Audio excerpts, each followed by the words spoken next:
Il a beau avoir passé une grande partie de sa carrière à Moscou.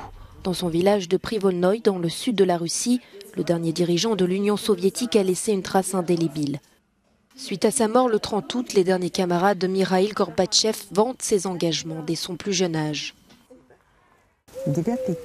À l'âge de 18 ans, lors d'une réunion de l'école, il a reçu l'ordre du drapeau rouge du travail.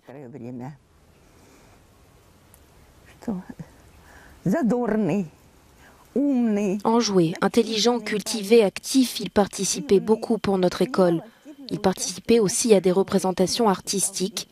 Il était aussi le secrétaire du Komsomol, l'organisation de la jeunesse du Parti communiste. Si cette figure politique est contestée dans son pays pour ses réformes impopulaires et son manque de fermeté face à la chute de l'URSS, dans son village d'origine, son parcours est encore félicité. Il a beaucoup aidé la communauté quand on le lui demandait. Le maire du village avant moi s'adressait aussi à lui. Il a aidé à construire l'église près d'ici. Il a aussi réglé les problèmes de coupole. Âgé de 91 ans, Mikhaïl Gorbatchev est décédé des suites d'une longue maladie.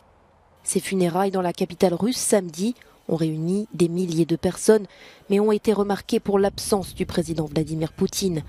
De plus, contrairement à d'autres dirigeants morts avant lui, comme Boris Eltsine, aucun jour de deuil national n'a été décrété. Un signe flagrant de l'héritage controversé laissé par l'ancien homme d'État, plus de 30 ans après la fin de l'Empire soviétique.